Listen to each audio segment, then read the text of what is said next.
Okay, guys, everybody plug in. Yeah, it doesn't matter where you're. Doesn't matter if there's like 3 people here, 30 people here, 300 people here. Listen, remember what I'm going to say. Put it in your journal. Write it down. You don't have a journal. You should have one. This is very important because everything I say is a gold nugget. Okay, that means it's like very important. The things I'm going to tell you, not only about tennis, and we're going to talk tomorrow more technical stuff. But I just want to tell you the most important thing, and this is important for any of the parents, okay? Forget right now what your goals are. Some of you guys like just want to play maybe high school tennis, want to go to college, get a college scholarship. Some of you want to play pro. Obviously, there's a lot of kids that went to the tournament. You're going to play high-level pro. Listen, at the end of the day, the most important thing is your attitude. People ask me all the time, I probably do more podcasts and interviews than anybody in the world. What's the common thing between Venus, Serena, Capriati, Roddick, Sharapova, Kenin, Pierce, Messina, Ruud? Yeah. I coach Ruud, Christian Ruud, Casper's dad, not the one top 10. Okay, is this so positive?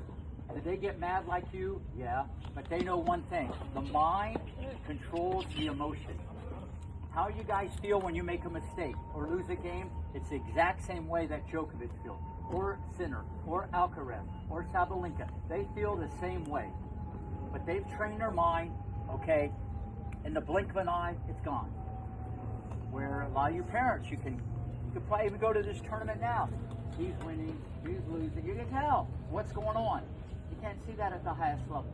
If you don't want to listen to me, watch greatness. That's how you get smarter. Watch greatness. Watch how they respond to mistakes. So that's the only thing that all those had in common, okay? And if you're all about, pay attention, if you're all about the competition, you play this game, you should. I love to compete. I love to compete. I love competition. Anybody, anytime, anywhere. You can't say, oh, I'd rather play him. I don't want to play that person. I have a question for you. If you hit the ball in the net against Sabalenka, okay, would you feel the same way if you hit the ball in the net against her? Okay, I appreciate the honesty. Where did the ball go? In the net. It doesn't matter who's over. But see how we get into this stuff? Mind control. Mind control. This is the most important thing. Tennis, school, everything. You got to train your mind to be positive, and you got to remember to forget. That's the leader in the clubhouse in this sport. This is the most important thing. You got 20 seconds to go back to that fence, okay, and flip it in your mind and come back and feel great about yourself. Could you feel great about yourself if you were down 6-0, 3-0? If you were getting squished like a bug? Anybody? Could you? Yes. Absolutely. What's that have to do with anything? I don't want you to feel great on your birthday, okay? I want you to feel great every day. It's mind control. You got to appreciate what you have instead of what you don't have. You guys got it all backwards. Listen to me. This is the toughest thing to do. Now, how many of you guys like to play doubles? Okay, why? Don't say I can blame my partner. I don't even want to go down that. Why? Whatever you say is right. Huh? You get what? One more partner, okay. Because someone to blame. Listen, when you guys make a mistake in singles, it's very different than in doubles. When I see you guys play doubles, you make a mistake, you go there, you hug the guy, you kiss the guy, you give him a high five, whatever you're feeling, bang, it's out the door. It's nothing. That's why you see a lot of guys at the highest level, okay?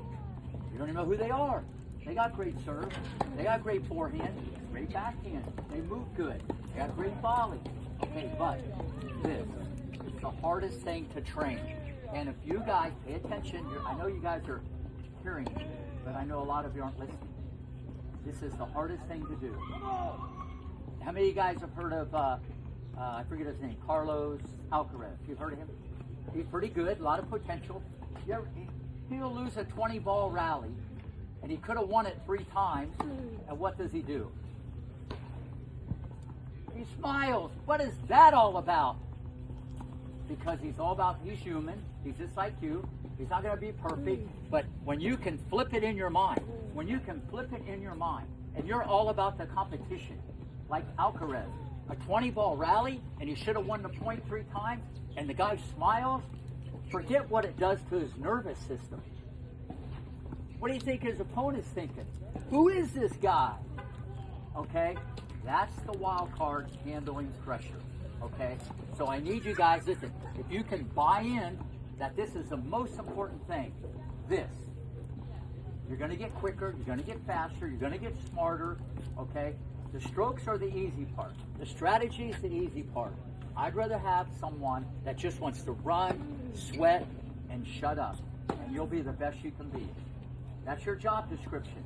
What's your job description? Run, sweat, shut up. And for some of you guys that I know, maybe it's not in that order. It might not be in that order, all right? I don't care if you get mad. When I had Roddy, the guy would get mad all the time.